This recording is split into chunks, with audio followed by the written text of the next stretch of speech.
no la voy a hacer larga. Vamos a dar la bienvenida a Pedro Cateriano, ex primer ministro que no nos visita hace un tiempo y que viene de un viaje muy interesante. Pedro, gracias por estar con nosotros. Buenas noches. Buenas noches.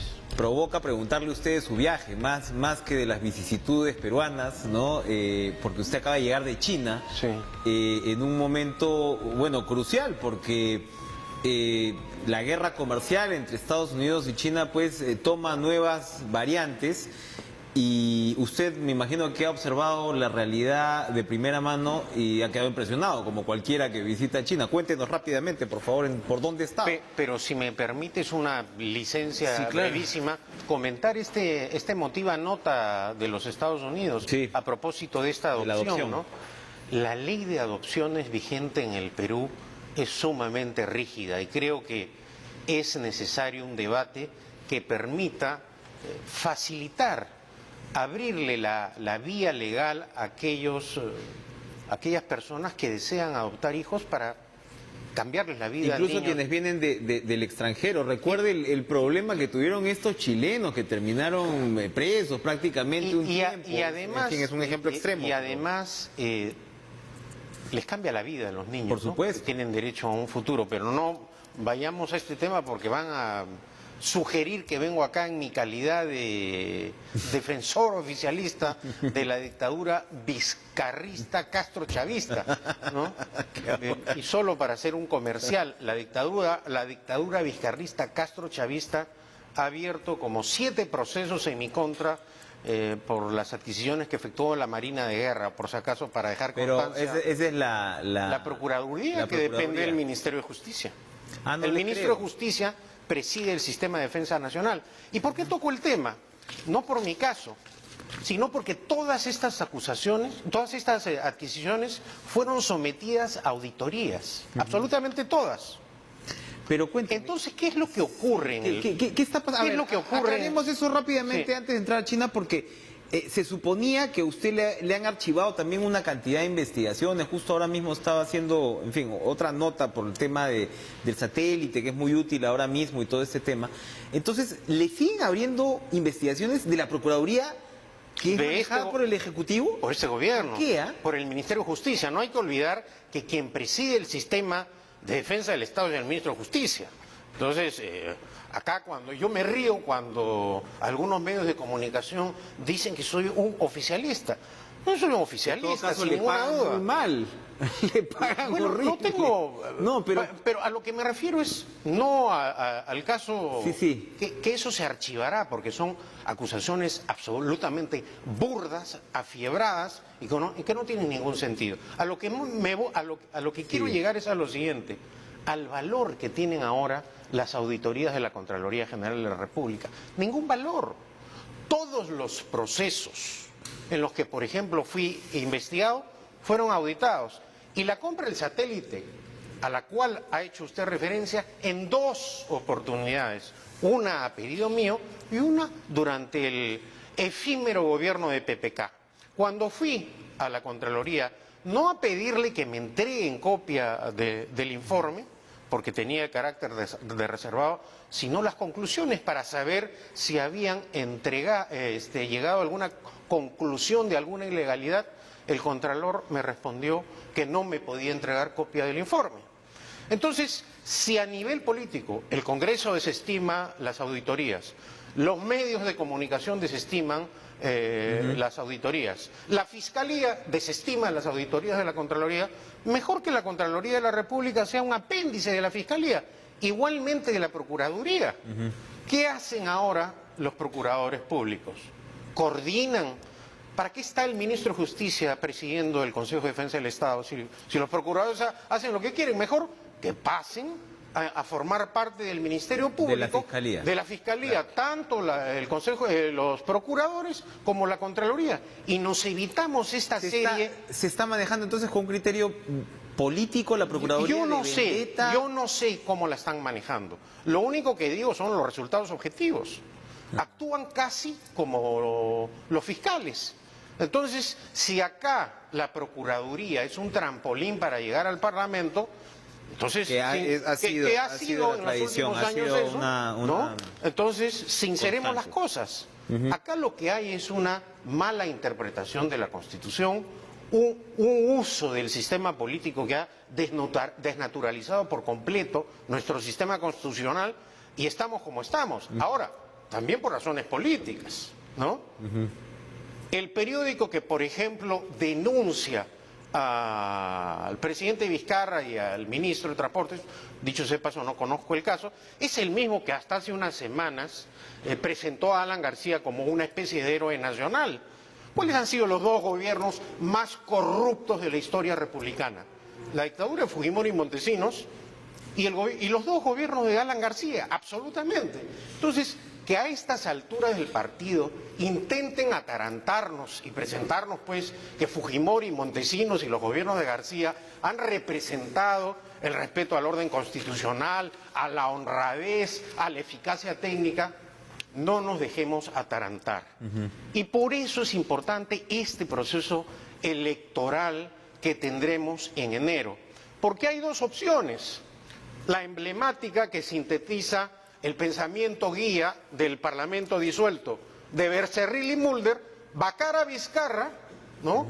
Y ahora está lloriqueando Mulder para que no le apliquen el 5%. Pero ese es el concepto del fujiaprismo, vacar a Vizcarra. ¿Se solucionan? Yo pregunto a los ciudadanos del Perú, ¿se solucionan nuestros problemas vacando presidentes? Eso es lo que ha pretendido el fujiaprismo para evitar la acción de la justicia, porque acá hay que ser claros. Todos estos hechos vergonzosos de Dionisio Romero, de estos empresarios que han probado una incultura no solo democrática, es producto de las investigaciones de dos fiscales que han venido jugándoselas, de Vela y de José Domingo Pérez. Este atrevimiento del fiscal supremo Tomás Gálvez en funciones, de investigar a conocido en audios por diálogos mafiosos, es el que pretende petardear la investigación. Y eso hay que decirlo claramente. Ahora, que el gobierno ayuda con su impericia política, claro que ayuda, pues. Entonces estamos como estamos porque hay unas consecuencias de hechos que vienen arrastrando al país a una situación de acción necesaria. Necesitamos cortar los actos de corrupción y todas aquellas personas que están involucradas tienen el derecho a defenderse dentro de un Estado de Derecho. Pero lo que sí considero que es irresponsable es lanzar acusaciones cuando no hay pruebas. Este mismo periódico, a mí en primera página me sacó que el satélite no funcionaba, es decir, al pie de la letra repitiendo lo que esta especie de nuevo héroe nacional ha dicho en sus, ¿cómo se llaman? Metamemorias, ¿no? Entonces, claro, acá hay un ambiente no solamente de descomposición política, sino de manipulación política. ¿Cómo se va a procesar esto hacia las elecciones entonces de enero del 2020? Usted dice que hay dos opciones. Fuerza Popular tiene aproximadamente 10% en las encuestas. Con una cifra repartidora pues no va a hacer tan poca cosa. ¿Cómo va a procesarse esto? ¿La votación debería concentrarse en algún partido que represente esta otra parte del espectro que usted nos narra, o vamos a caer en una suerte de fragmentación otra vez que va a ser difícil la gobernabilidad? A ver, este es un momento muy peculiar. En primer lugar, el supuesto dictador que ha disuelto el Congreso no presenta listas al Parlamento. ¿Debió hacerlo? Yo creo que debió hacerlo. Ahora, ¿por qué no lo ha hecho? Porque el presidente no quería disolver. ¿Qué cosa quería el presidente Vizcarra? Anticipar las elecciones. Y eso fue lo que el Congreso y esa no dejó fue hacer. La negativa del fujiaprismo, la ceguera, la pasión que ponen estos señores y la irresponsabilidad. ¿Producto de qué? Para proteger a la señora K y al suicidado. Esa ha sido la clara actuación. Y por eso estamos como estamos. Porque el fujimorismo y el aprismo hicieron prevalecer los intereses personales de Keiko Fujimori y de Alan García. No, pero Alan García ya está muerto. No, pero ¿cuál ha sido todo el proceso? ¿Cuál ha sido? Claro que ya está muerto. ¿no? Claro que ya está muerto, pero ¿cuál fue el proceso? ¿Cuál fue el proceso que nos llevó a esta crisis política. Bloquear las investigaciones contra Keiko Fujimori y Alan García. Ese es un hecho objetivo. Impedir que toquen a los fiscales, permitir la fuga del vocal Inostroza. Todo eso tenía como propósito blindar a Keiko Fujimori y Alan García. Bueno, ya eso pasó. Ahora, ¿qué es lo que queremos? Que la señora Marta Chávez, que viene a decirnos que Keiko Fujimori no mintió, sino que no informó a la ciudadanía de los millonarios aportes que recibió ilegalmente. Oiga, señor, mentirle a un fiscal, mentirle a un juez es delito. Repito, mentirle, ocultarle información, extorsionar testigos con el propósito de obstruir la acción de la justicia, eso es delito, aquí y en cualquier parte. Entonces, esa es la situación en la que nos encontramos. ¿Qué cosa es lo que debe ocurrir?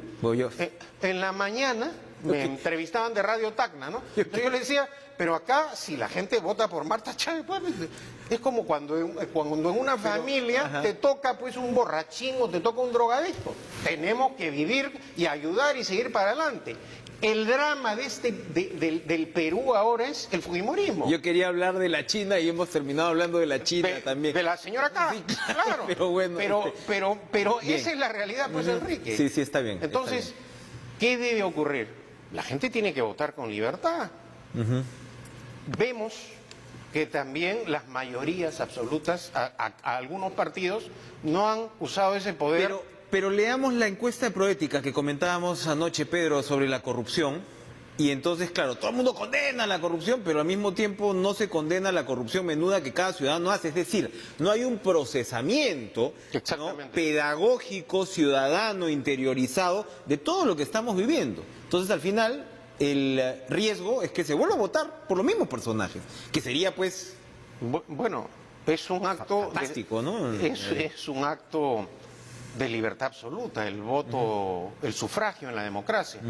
Entonces, no nos podemos quejar permanentemente ni acusar a la clase política cuando los candidatos no llegan de casualidad al Parlamento, llegan por el sufragio popular. Exactamente. Entonces, el voto es un acto de responsabilidad. Y ese debe ser el objetivo de estas elecciones que finalmente permitan la gobernabilidad del país. Vamos a ir a una pausa, vamos a ver si nos damos un salto a la China, de verdad. Regresamos con Pedro Cateriano.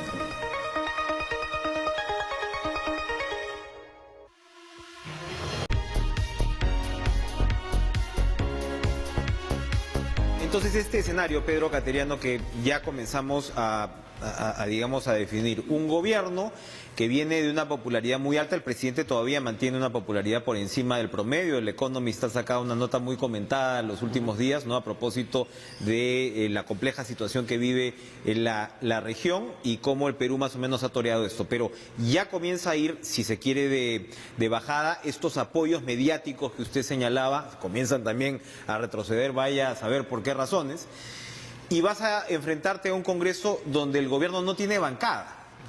Y donde quienes parecieran que tienen una cercanía con el gobierno van a estar pensando en su propia campaña para el 21, empezando por Julio Guzmán y quien esté.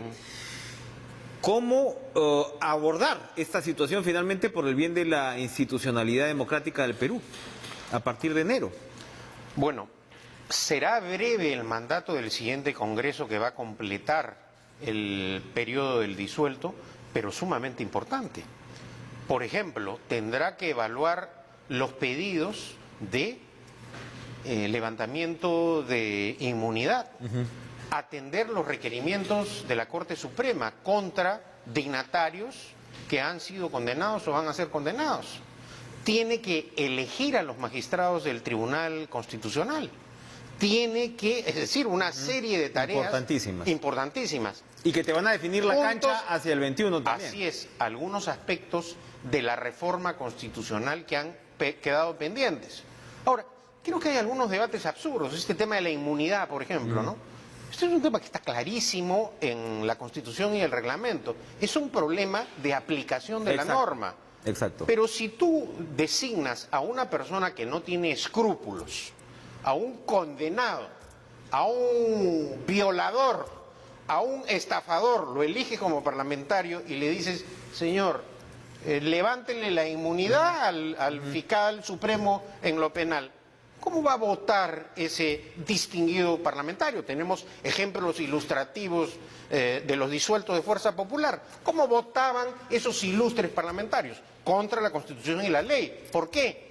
Porque esos parlamentarios no fueron a defender los intereses del país, ni siquiera sus intereses políticos. Fueron a hacerle el juego a la señora Kay y al Fujimorismo y a la Primo. Volvemos al principio fundamental de elegir bien. Naturalmente. Y la responsabilidad reposa en el electorado. Porque además no podemos seguir con esta situación de bloqueo permanente. Es decir, ¿cuál es la solución para el país? ¿Vacar al presidente Vizcarra para qué? ¿Quién es la vicepresidenta? Es vicepresidenta, ya presentó la renuncia. ¿El siguiente Congreso le va a aceptar la renuncia o no a la señora Arauz? Ya la presentó. Que ya la presentó, porque esa es otra tarea que el siguiente Parlamento tendrá que debatir. Tendrá que aceptar esa renuncia. ¿Le calentarán la cabeza al siguiente presidente del Congreso para que acepte una vacancia? En realidad, si queremos entrar al terreno del caos, eso lo propugnan el fujimorismo y el aprismo. Por eso también tenemos que exhortar un voto responsable de la ciudadanía. Tiene usted su perspectiva muy clara, como siempre, Pedro Cateriano. ¿Por qué no está participando en estas elecciones? ¿Y qué estoy haciendo en este momento? Pues, en este momento estoy participando en el debate público. En este momento estoy diciendo cosas. En este momento estoy planteando está diciendo como las está diciendo además. Entonces... Yo no necesito un cargo público para participar en el debate político. Dicho sea de paso, he participado 4 años y medio como ministro de Defensa y primer ministro. Y por lo que lo están investigando hasta ahora. Así bueno, que pero eso ahora mal paga también la función pública, ¿no? También. Sí, y a propósito, porque se ha judicializado a tal extremo la política que cualquier persona preparada que tiene una condición, digamos, o un proyecto de vida en un contexto en el cual no existen partidos políticos serios en el Perú, la política está naturalmente desprestigiada y encima te pagan así, mucha gente duda, que ese es otro de los grandes problemas. La gente se niega a participar en la cosa cada pública. Cada vez más. La situación, no solo acá en el Perú, es una situación, es una tendencia. La política está desacreditada en todo el mundo. Pero la gente protesta, pero no ejerce sus derechos. Y ojo, el derecho es el de elegir y también el de ser elegido. Por eso tan importante la renovación. Creo que en un sistema democrático tiene que haber renovación, que la gente joven participe. No hay otra opción. No podemos pues condenar al país a jóvenes parlamentarios de 60 años, que es lo que ha hecho el APRA y Acción Popular. El último caso ha sido el hijo de Edmundo del Águila. ¿Pero dónde están los jóvenes de Acción Popular? ¿Dónde están los jóvenes del APRA? ¿Mulder es el joven? ¿Del Castillo es el joven? Entonces también hay que dejar un espacio para que la gente joven participe. Esa es la única manera que tenemos para cambiar el país. Tomar decisiones. Y ojalá este espacio permita esta oportunidad que tenemos para elegir sangre joven. Y creo que al Parlamento debe llegar a sangre joven. Es hora de una renovación, es una hora, y los medios mismos tenemos que hacer el esfuerzo por ubicar a los candidatos jóvenes, porque ahí hay un dilema, ¿ya? Pero obviamente. Ahí hay un dilema. Yo traigo hoy a Pedro Cateriano y la audiencia me ve. Por suerte, por supuesto, estoy en la señal pública que está por encima de la tiranía del rating. ¿Ya? Pero probablemente... A pesar de que es viernes. A pesar de que es viernes.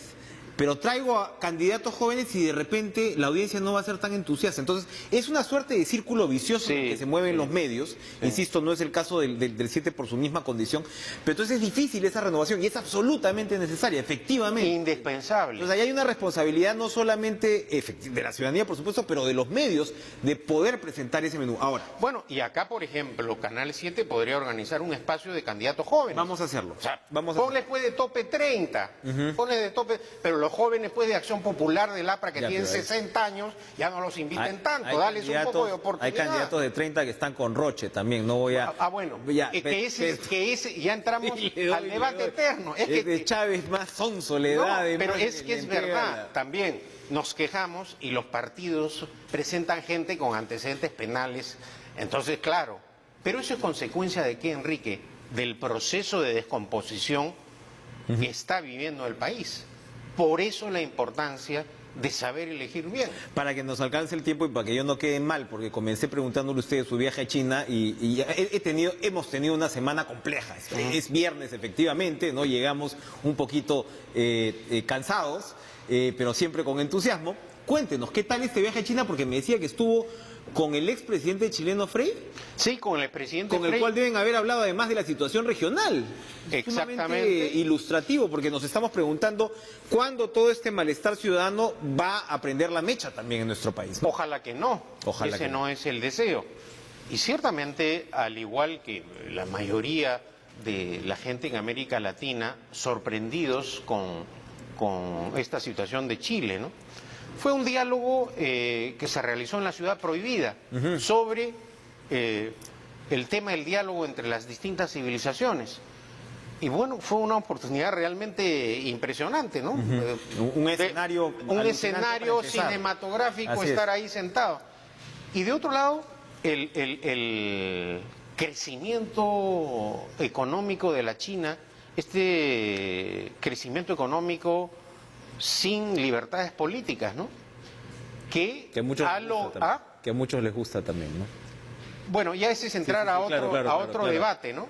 Pero es el Yo otro desta- capitalismo. Sí, yo destaqué la vinculación histórica, naturalmente, entre el Perú y la China, que tiene el aspecto, diríamos, indisoluble de la sangre. Y naturalmente también agradecí el proceso de inversiones chinas en los últimos años en el Perú. Y además hemos visto en los últimos meses cómo han habido importantes operaciones chinas Por acá. supuesto. La adquisición de Luz del Sur, que creo que son 4.000 millones de dólares. Chacya. Así es. Y la construcción de un puerto en Chancay, Así es. que superará los 2.000 y pico de millones de dólares. Entonces creo que es un socio desde el punto de vista económico interesante para el país. Qué bueno, qué bueno. Qué buena experiencia. Bueno, de la China a la China. Gracias, muchas gracias como Encantado. siempre, Buen Pedro fin de semana. Cateriano.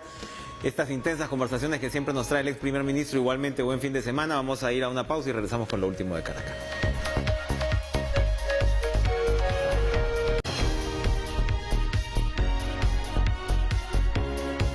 Ya comenzamos a cambiar de aire, comienza por supuesto a cambiar el clima y ojalá pues que el espíritu navideño que embarga a Pedro Cateriano los acompañe también a ustedes, que tengan un excelente fin de semana y nos vemos el lunes. Adiós.